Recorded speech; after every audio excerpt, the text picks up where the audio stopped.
I'm Carol Klein, and this is my home, Glebe Cottage. When I'm not presenting or writing about gardening, this is where I spend most of my time, and where I've been honing my horticultural skills for 40 years. Whether you've got a spacious plot, a tiny patio, or a few window boxes, there's nothing more exciting and satisfying than creating your own garden. From basic to more advanced techniques, I believe anyone can learn how to do it. Whether you're a complete novice or an experienced gardener, I want to help you develop the skills to make your garden grow. I'm ready. Are you?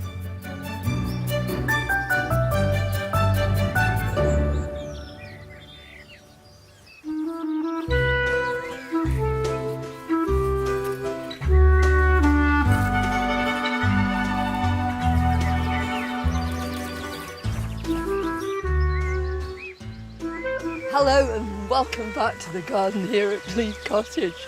I've had to fight my way through to get here because everything's just growing so lushly.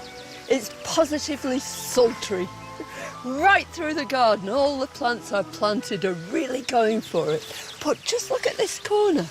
Now this campanula has just invited itself here. It's as though it said, this is the place I want to be. I love living here. And geraniums too on this corner. And what a perfect match those flowers are for those of the campanula.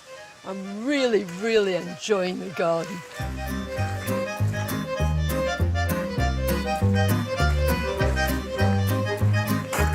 But not everything wants its face in the sun. Some plants are more hidden away in the shadier, damper spots they prefer.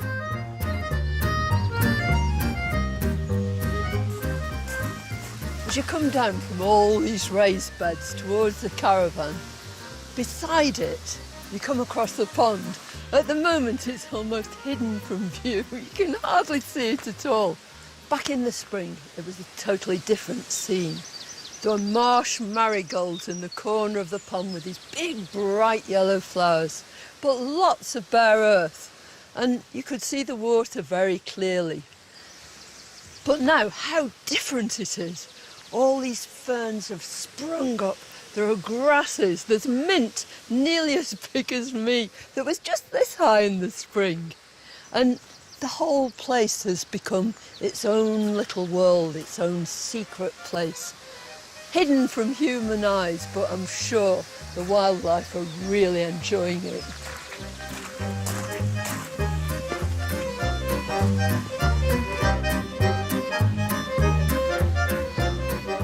Look at that Rodgersia leaf. It's vast, it's really huge. And then its relative, Aruncus, goat's beard. But although it's got these lovely feathery flowers, it's that divided foliage which is so beautiful, and such a contrast to that, and to the ferns which abound. I love this. It's Onoclea sensibilis, the sensitive fern, and isn't it handsome? And it's just running around here in this damp ground. It loves this kind of moisture and a bit of shade too. And this euphorbia, this is Euphorbia sycamensis. Look at this. Bigger than me or what? But I noticed that it's not just my desired plants that are growing so well. So are the weeds. Look here, all along this length of euphorbia, we've got bindweed. But I want to try this trick. I don't know whether it'll work. They say that if you snap your bindweed just the stem a little bit further down and then pull the top, don't laugh if it doesn't work. Oh, it did. And look, that's completely unscathed. If you were to try doing it the other way around, it'd pull all these leaves off. So that's for you for now. I'll have another go later on. While weeds can get a grip anywhere, really getting to know the soil conditions in your garden is the trick to helping the plants you do want grow happily.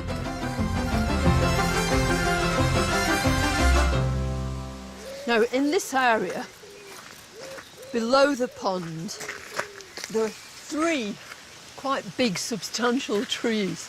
So even though the soil is moist at the top, and that's why we made our mini bog garden in the spring, it gets drier and drier progressively because, of course, the roots of these trees sap all that moisture out of the soil underneath. But I want to add something because I've got bare patches and I thought it would be really lovely to add this because I've been looking for a home for it for ages. So this very special and unique plant is Dianella tasmanica. It's from Tasmania, funnily enough. And it was discovered by a friend of Darwin's, Joseph Hooker. See these tiny little blue flowers? Well, eventually, and this plant's already doing it, they change into berries. And the berries are green at first, but then they become blue, almost iridescent blue. Just imagine what it's going to look like here. And it's already beginning to do its thing. Now, the only problem planting in a place like this is the ground is full of tree roots. So I've done a minor excavation here, and I'm going to plant them here, there and everywhere.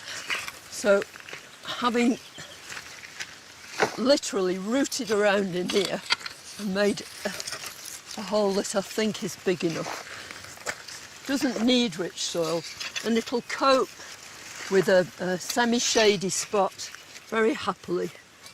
Right, I'm right up against one tree root there, but let's have a look what the roots of this plant are like. I've chosen this one to put in first because with it it's got a companion. This is a golden-leafed Aquilegia, and I think the 2 of them can grow up happily together. So knock a bit of this stuff off the top. Here goes, wish me luck. It's quite heavy, this. Give it a little knock. Yeah. Woo!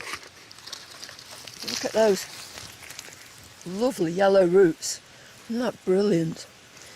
Well, with a plant like this that runs around, as long as those roots are able to run across just under the surface of the soil, it's going to be absolutely fine. I can almost feel it telling me. Isn't that just right? That Aquilegia will grow up with this gorgeous golden foliage which really shows up. It's a good idea with anything with golden foliage to grow it in the shade because it's got less chlorophyll, so it gets scorched if it's in full sun. Well, here, not only is it in shade, but it's also got a friend. I think that's ideal. This dramatic vertical leaf shape sets off other plants beautifully. And it's echoed all around my garden.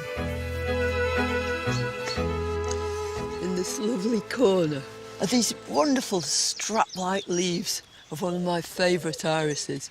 But the thing that draws your attention immediately amongst this sea of green are these brilliant blue flowers.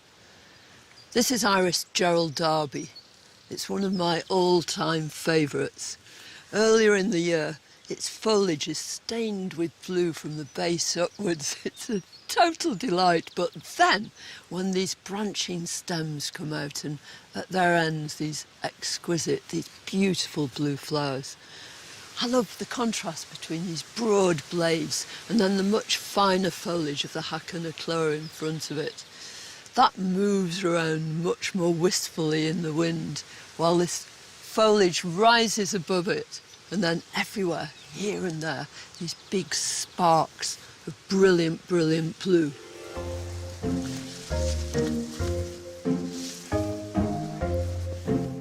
Next, how to plant things in surprising places. Going up in the world. About time.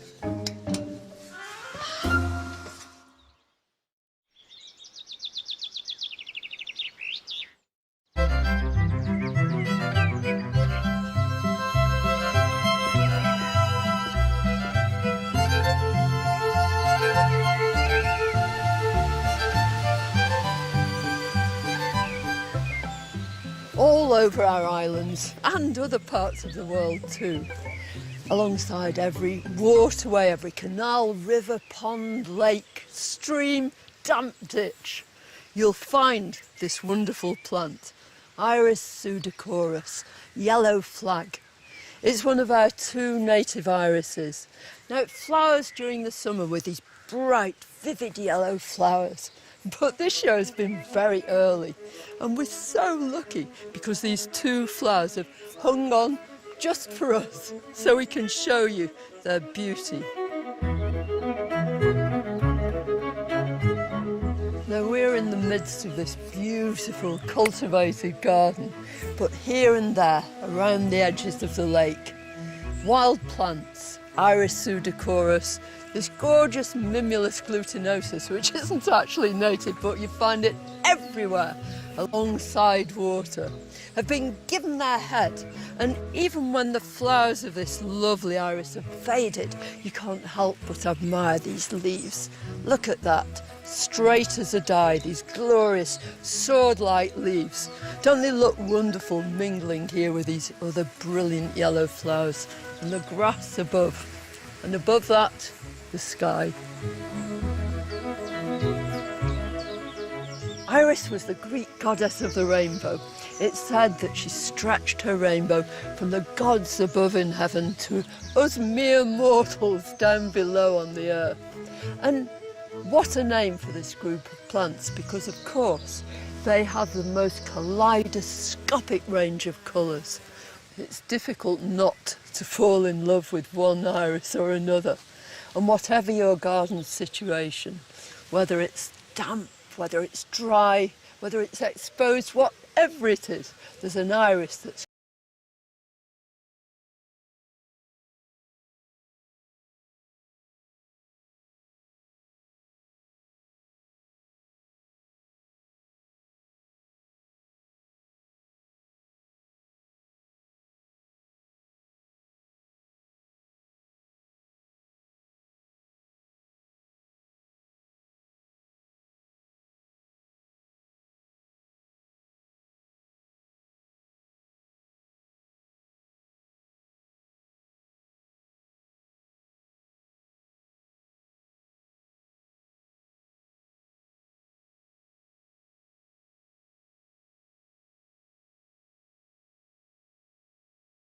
sort of pendulous things which attract insects.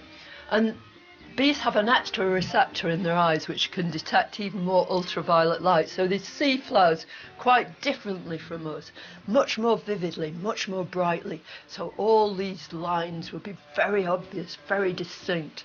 And in goes the bee, gets its lovely rich drink of nectar, and then in the process collects all the pollen and flies away. What a wonderful sort of evolution that is. Well, this beautiful thing is Iris sensata rose queen. These are all Iris sensatas, but I haven't just brought them here for you to look at. I want to plant them all out in my garden. This iris is really going to enjoy living down here, and I think it's going to blend so beautifully with the kind of colours we've got. This, I think, is the perfect sort of place, and amongst this vast array of undergrowth and flowering plants, there's a lovely space there just meant for this.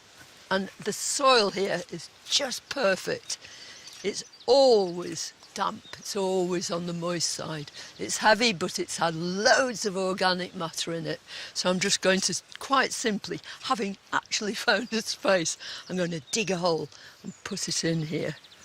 And if you want to propagate them, the very simplest way is just to dig them up late winter, early spring, and just divide them. Right. Here we go. Now it's a decent root system, but not going round and round in its pot. I'm going to grasp it by its leaves, which looks a bit brutal, and just lower it down, and yes. It's going to be just about the perfect length there. Okay, just very gently filling in this hole. With anything that's fibrous rooted, you want to ensure when you're planting it from a pot that it's at the same kind of level in your soil that it was in the pot. You don't want it too high, and you certainly don't want it down low either. You want just to make it feel completely at home straight away. How's that? Isn't it beautiful? Here we go.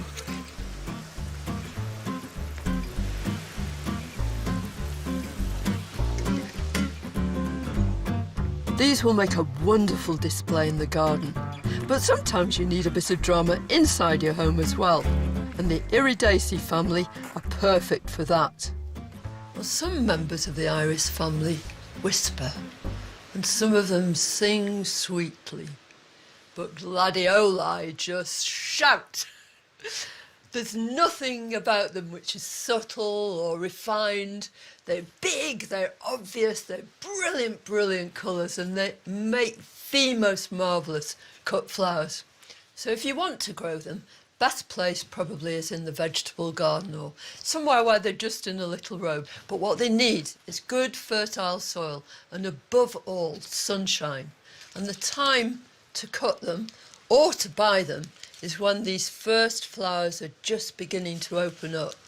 And the very first thing you do, having stood them in water, is just cut the bottom off. Pull a couple of these leaves off here. Nice to leave a little bit of foliage as well. You want to stand them in really deep water so they can have a very good long drink. And then as these flowers begin to fade, which they do over days and days, a spike like this will probably last a couple of weeks. Just take these bottom flowers out very gently, leaving this calyx behind, the green bit. And then those flowers will open up gradually right up the stem. If you change the water every few days, it's a really good idea.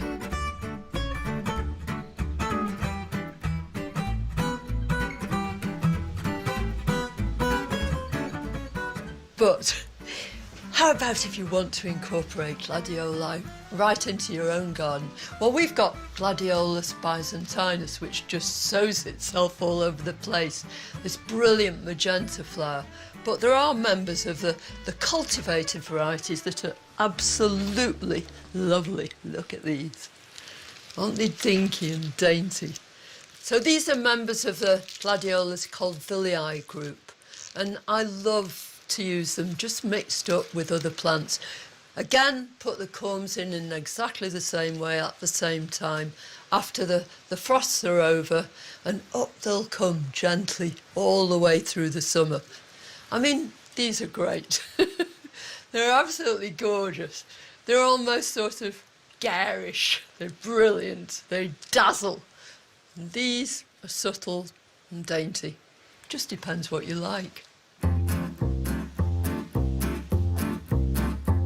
And although it's a bit late in the season to do it, I've got some gladioli corms that I'm going to plant now. Fingers crossed. For years and years I've grown this gladiolus called Gladiolus callianthus. It's the most beautiful autumn flowering gladiolus with wide white flowers. I grew it for Alice's wedding, my youngest daughter, about 4 years ago now it must be. So last autumn I put out these big pots full of that gladiolus all along the path in Alice's garden. Seemed a very fitting place for them. But when they began to die down, I took them under cover, let them dry out. And then this spring I emptied out the pots, compost and all, and extracted these. All those gorgeous corms. And of course I should have planted them pretty promptly, maybe in May or so, just as you would any kind of gladiolus, but I didn't. And I'm going to have a try, just an experiment, because they're still firm and strong and they're just beginning, can you see? are just beginning to sprout. So I reckon if I put them in here, I'll get some flowers from them, although they might be very late. It's really worth a try. So I want a big handful in each pot, and I'm just going to put them in next door to one another. The bigger the better. Some of them are really quite fat and nice. I have no idea whether this is going to work, but it's so worth it. Can you see I packed them in here, so they're not actually touching one another, but this is absolutely full. With a bit of luck we'll get 20 spikes of flower or so out of that one. And then I'm just going to top them up with the same compost that's underneath. So this is sterilised loam, quite a lot of grit in here for good drainage, a bit of fertiliser in amongst them, organic of course. Firm them down just with your fingers, just to make sure that they're in properly intimate contact. And just top that up to within half an inch or so of the rim of the pot. It's like a cookery programme, isn't it? And then finish off with some grit. Where's my grit? Here. And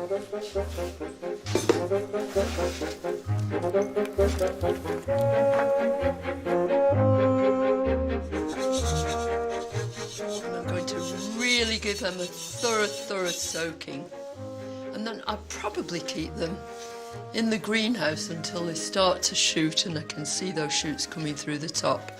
And then I'll take them outside and hopefully, perhaps late into the autumn, I'll get those glorious white blooms again.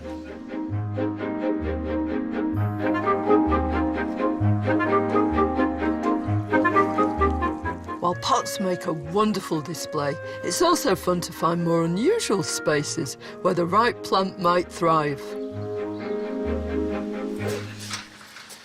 You all right doing that on your own? Yeah. Well, I'll tell everybody what we're doing. So I love bearded irises, those really showy irises that I can't grow anywhere else in the garden at all because they need excellent drainage, full sun, and there just simply isn't anywhere that suits them. But I reckon they're going to grow well up there. With a bit of luck, we'll get really beautiful flowers. Here we go. I actually really love heights. Going up in the world. About time. Here we go. I haven't been up here since I don't know when. And it's quite wild up here. It's rather lovely. It's lots of grasses, few meadow cranesbills, lots of clover. I'm making just enough room to plant the iris. Can I have iris number 1, please? Thank you. Look what a lovely bonny plant that is. I hope it enjoys it up here. I can't get it out of her. Coming down. There we go. Look at those roots. Look at that.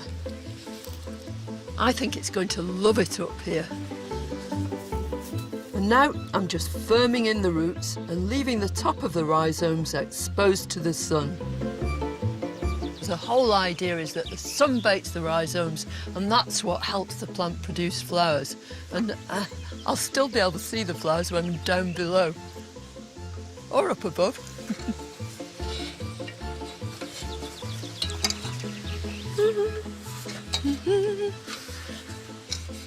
How's that?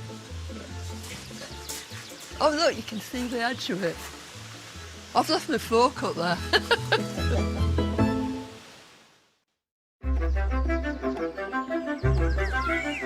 At this time of year, every bit of space in my garden is needed for planting. Right now, it's time to move on a plant that's been in temporary accommodation. This is one of my main veg beds, but I stole a bit of space last autumn because I dug up this great big plant of Hesperantha. It's a South African plant in the iris family, and it's quite familiar in British gardens. Most of them, including this one, have really brilliant red flowers. really gorgeous, almost chalice-like flowers, and several up a spike, almost like a mini gladioli. I had this huge clump, but it was in totally the wrong place. But it's such a useful plant, especially for its late flowering, that I thought I wanted to increase it. So I dug up the clump, pulled it all apart and planted all the pieces here. I'm going to dig them all up. I've got a special place for some of them. It's actually quite easy to lift these. So I'm just going to transfer them gradually, one at a time. Oh, look at that. You wouldn't dream of digging this up and transplanting it if it was in full flower, but that won't be until September, October, maybe even later than that. But these are exceptional circumstances. I think I need another truck. And with the Hesperantha taken out, I've now got room for an edible crop. What I want to do now is to plant out a few lettuces. It's Little Gem, it's my favourite lettuce. Initially, I sowed the seed for this Little Gem into seed trays, which I use for most of my vegetables and flowers too. And then when they got true leaves, I pricked them out and gave each one a little module space of its own, a separate compartment. Now, ideally, I should have planted these out when they're about this high, but I didn't. But they're not going to seed, they've still got lots of leaves, so I think they're going to make pretty compact little plants. So it's as simple as could be. I'm going to leave a little space there, I think, because I might sow some other solids in there. I mean, nothing could be easier, literally. Just plonk them in, give them a nice firm down, and space them just a few inches apart, because this is a lettuce that you can eat a few leaves at a time or cut the whole head when it's made a nice compact little plant, which I hope these are going to do. It's vital with salad crops, especially in the summer and midsummer like this, to keep on sowing them. And don't do what I did and sow loads and loads. Sow a few at a time and really sow them successionally. So a couple of weeks in between your sowings, and then you make sure that you've got fresh young plants ready to go in. And that's a good example. You can see that's really going to grow well. And this soil with this added compost now is really lush. I mean, all leaf crops like loads of nitrogen, so any good organic matter is really going to get them going. With my Little Gem lettuce taking up their rightful place in the veg bed, I've got another important salad crop to attend to.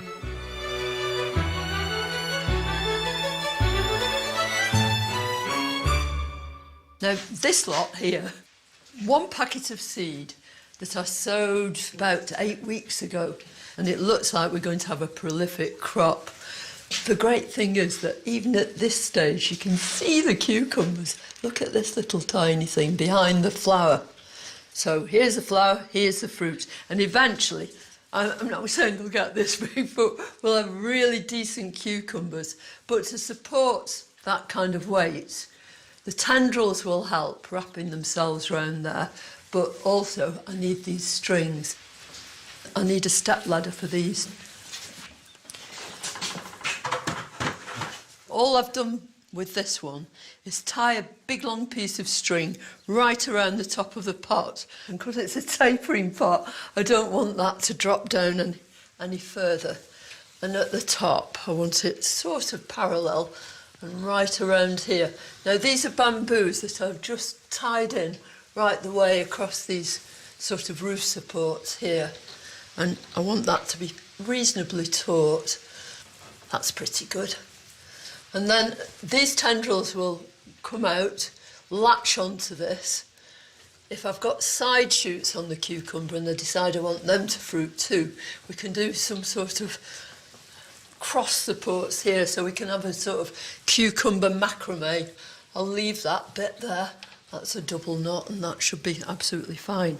And then,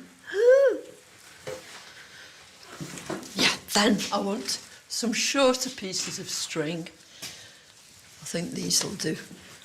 And just gently, I want to lift this up. Might actually be a better idea to tie the top bit on first. So I'm going to tie about there. Just have to be gentle at this stage and not let the... So if I'm about there, whenever you're supporting anything, if you tie tightly onto the support and then gently around the stem of whatever plant it is you're supporting.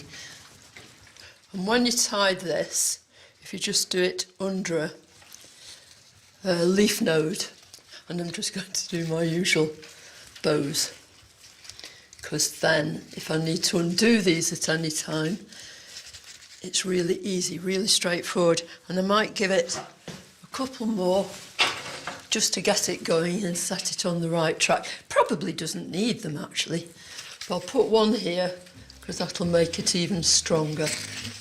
All these flowers will open and we'll have so many cucumbers we won't know what to do with them.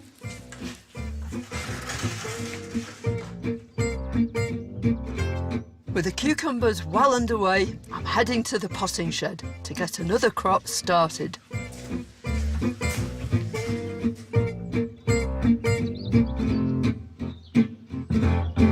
Now, sowing microgreens or growing microgreens has become quite fashionable. All it means is growing little plants, usually salad plants, but you can use almost anything edible.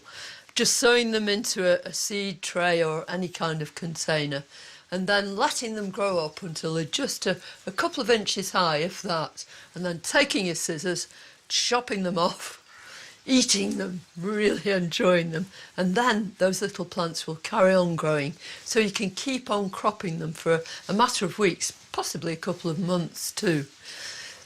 The whole reason for doing it is that when those plants are really young, really small, all that energy, all that taste too, is concentrated in them. So I'm going to start off with this. It's Mitsuna, and it's a red leaf version. Mitsuna is a member of the cabbage family. It's one of these oriental greens, which has become very, very popular in recent years. Here we go. About that, that's probably about between 50 and 100 seeds in that pinch there. And then literally, having filled this with good seed compost, pressed it down so I've got a nice even surface, I'm just going to do around the edge, just an inch or two from the surface. Now these are going to be ready to harvest within a fortnight. They really grow rapidly. Can you remember doing that mustard and cress at school? And, you know, it germinated almost before your eyes. Then in we go with some grit. Same thing, just over the surface of here. I don't want to bury those seeds, and they'll get light through this grit, and it'll help retain the moisture. But the other thing, because having pressed that down, I'm going to stand it in water. I also want to sow some rocket seed. So you can grow it in exactly the same way as microgreens. So what I'm going to do with this is perhaps use some of it as cut and come again as microgreens. But what I might do is sow it really quite thinly.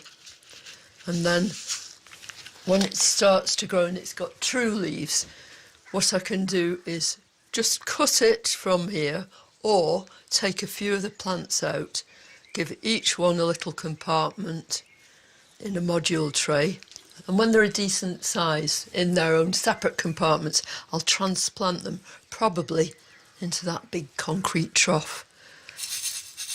Successional sowing and replacing one crop with another after you've harvested, I mean, that happens all the time in the summer because everything's growing so rapidly. It's extremely exciting. Takes a bit of thought though, but then it doesn't really matter if you make an odd mistake here and there. I always do. Coming up, it's time for a hot bath. I want to create something that looks quite exotic, very summery. and preferably fiery.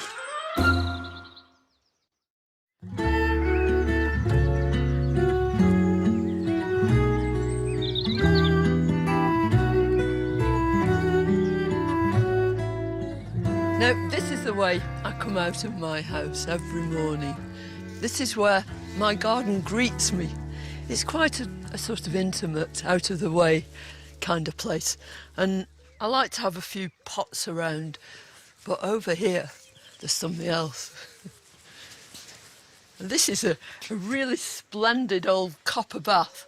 I'm not about to jump in and start scrubbing my back, but what I want to do is plant it all up. Well, for this summer display, there are always a few regulars, dahlias and all sorts of bedding plants that are put in here. But this year, I want to use this as a sort of central feature. It belongs to the iris family. It's a Watsonia pilansii, and I love this sort of searing orange. Not only does it go rather well with the bricks, but it's going to go beautifully with the plants I want in here. I want dahlias in first of all, and then we'll add these as a special treat.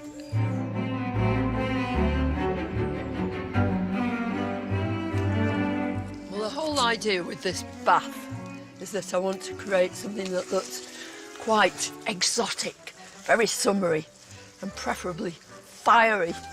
I want you to feel like you can come out and warm your hands up on it. So I'm going to use 3 of these. I'm getting quite a collection of these dahlias. All of them have been grown initially from seed and then selecting the ones I really like and taking basil cuttings too. And they root really easily. This is quite heavy. I mean, those look lovely together. This one's got the whole flower is just fire, isn't it? It's gorgeous. And now I think I want to try these Watsonias. Just see what they're going to look like. They're tall, aren't they? And I love the idea of having these sort of flashes of orange coming out of the top. There's something else from the iris family that I want to include. And that's a Hesperantha that I dug up earlier. Handsome clumps, these. I think if I just lower that down. And this can sort of spring up like grass right through the middle and then have these glorious red flowers later in the summer. I think it's lovely that this has got the same strap-like leaves as the Watsonia, but on a completely different scale. I'm quite liking that. It's beginning to take shape. What do you think? Every plant in there so far is a perennial, and I've got masses of annuals that have grown from seed I've been longing to find a home for, and I know some of them are going to be just the thing in here. Just look at all these. Aren't they just vivid and wonderful and waiting to go out too? And all of these have come from seed, and they've all been grown this year. And that's a great thing about growing from seed, because if you buy a plant in, maybe you've got 1 or 2. Even if you divide something, you just have a few, but if you grow from seed, you can have masses and masses. And of course that means that your results are much more impactful, much more dynamic and dramatic.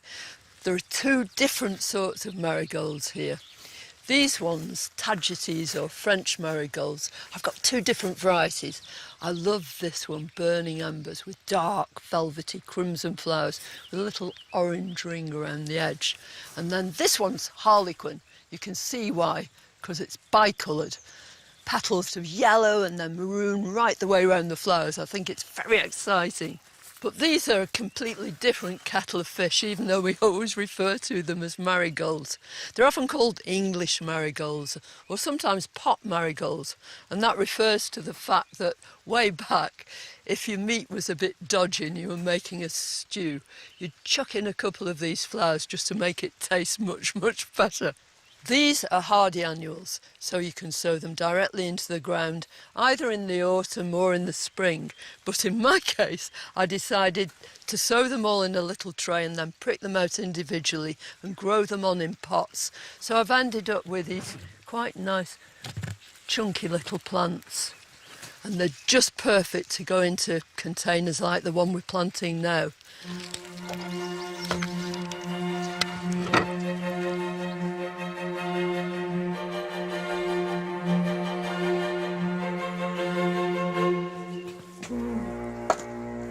I mean, this really is a sweet shop moment, isn't it? I mean, that's the point of growing everything you grow from seed, is to actually see it out in the garden. Very satisfying. I'm just arranging these vaguely. No doubt they'll change a little bit.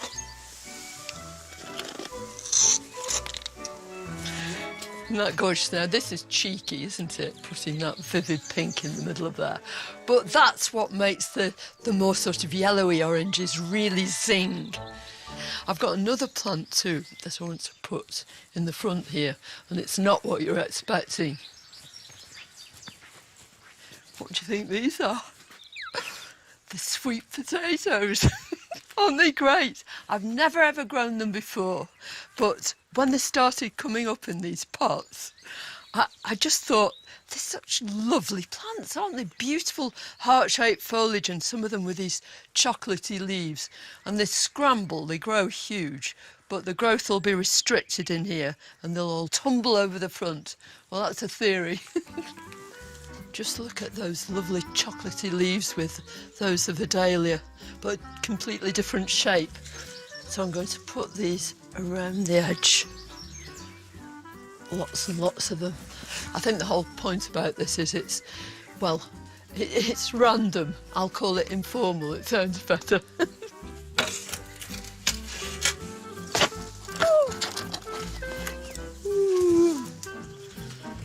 And always turning your plants so that you're getting the best possible sort of view of them.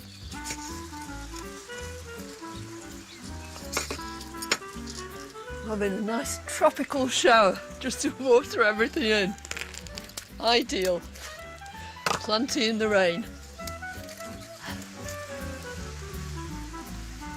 The great thing about a container like this is that it's going to give you instant colour now, but it's going to go on, and it'll be sumptuous right the way through the summer. And everything in here, apart from the Watsonias, has been grown from cuttings, division, seed, the whole lot. So it's not expensive. I'm really pleased with this. I think it's looking smashing. It's a real splash of summer colour, isn't it? I hope you like it too. And I hope you'll join us again next time. But until then, bye. Next time at Glebe Cottage is brand new next Friday at 7, and we've more green fingered action new on Sunday night at 7 with the Garden SOS team. Next tonight, as we bid a fond farewell to neighbours, there's really only one place we can visit: Australia's most scenic railway journeys, brand new after the break, and with the one and only Dr. Carl Kennedy taking over from me. Stay right there.